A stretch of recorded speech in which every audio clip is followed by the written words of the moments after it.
First of all, let me get something straight.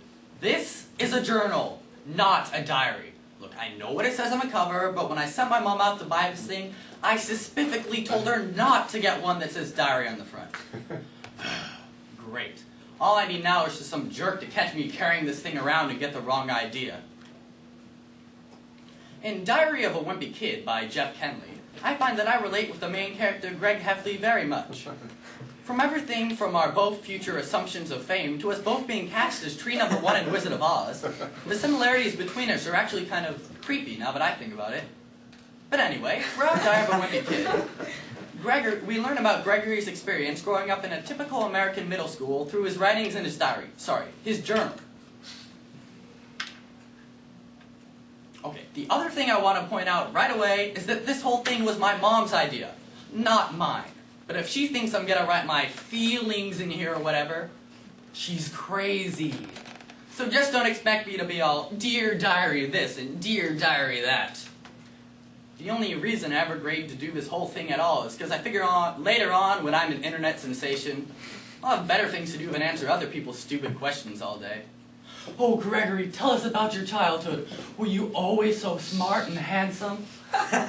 Here's my journal. Now, shoo-shoo. Like I said, I'll be an internet sensation one day, but right now I'm just stuck in middle school with a bunch of morons. It's like, moron, me, moron.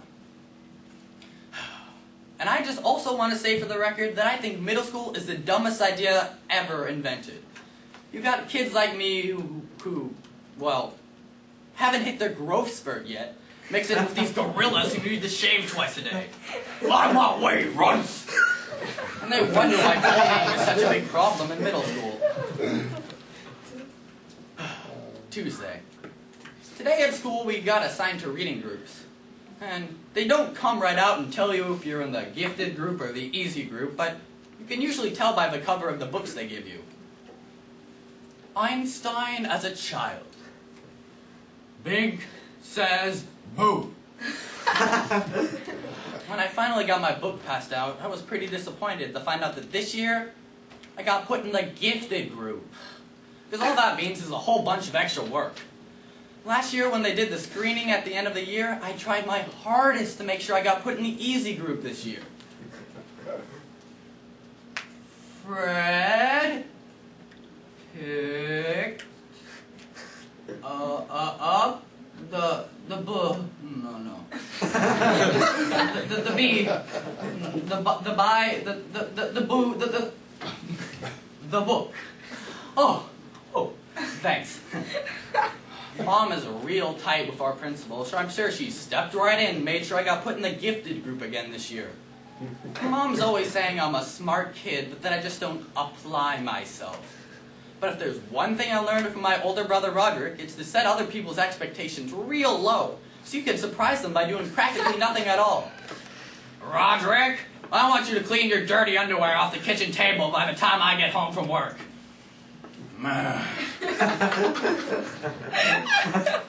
Wednesday. Today after school I wanted to head over to my friend Rolly's house, but my mom said that before I could go I had to finish up all my birthday thank you notes. I figured I could crank them out in about half an hour, but when I actually start writing them, my mind just went blank. And let me tell you, it's not easy writing thank you notes for stuff you didn't even want in the first place.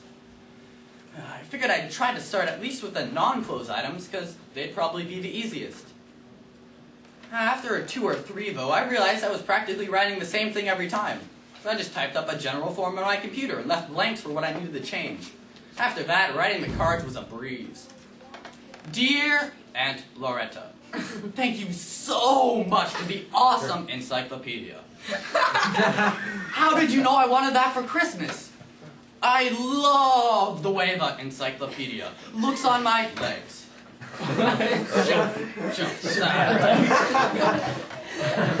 All of my friends will be so jealous that I have my very own encyclopedia. Thank you for making this the best birthday ever. Sincerely, Greg. You know, it worked pretty well for the first couple of items, but after that, not so much. Dear Aunt Lydia, thank you so much for the awesome Pants. How did you know I wanted that for Christmas? I love the way the pants looks on my legs. All of my friends will be so jealous that I have my very own pants.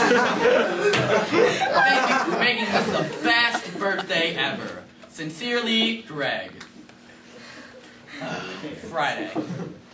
Today at school they announced that student government elections were coming up. To be honest with you, I've never really had any interest in student government, but when I got to thinking about it, I realized getting elected treasurer could totally change my position at school. Just think about it. Us cheerleaders are tired of riding the same bus as the nerds in the band. Let me see what I can do. And even better, us jocks just need an air pump to inflate our only football. Yeah, sorry, can't help you with that. And nobody ever runs for treasurer anyway.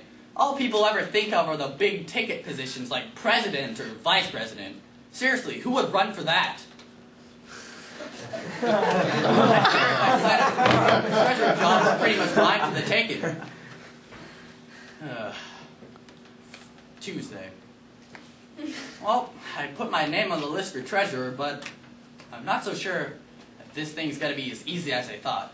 Marty Porter put his name on the list also, and he's pretty brainy at math. I told my dad about the whole student government thing, and he got pretty excited. Turns out he ran for student government when he was my age, and get this, he actually won. So he dug around in the basement and pulled out some of his own campaign posters out of the basement. Integrity, honesty, know-how. Vote Frank Heffley for secretary. You know, I thought the whole poster idea was pretty good. So I got Dad to drive me down to get some poster board and markers and started making my own posters. And I have to say, they turned out pretty good. Wednesday. Today at school I went to hang up my posters, and I am really liking how they're looking. Do you really want Marty Porter to be your treasurer? Hey, you're dropping all the money, you fool! Remember in the 2nd grade how Marty Porter had head lice? Do you really want him touching your money? Unfortunately, my posters were only up for about 3 minutes before Mr. Parsons saw them. He told me that I wasn't allowed to write fabrications about the other candidates. I told him that the whole head lice thing was completely true, and I practically shut down the whole school when it happened. But he made me take down my posters anyway. So while Marty Porter's off buying votes with lollipops, all my posters are just stuck at the bottom of Mr. Parsons' trash can. I guess you can say my political career is officially over.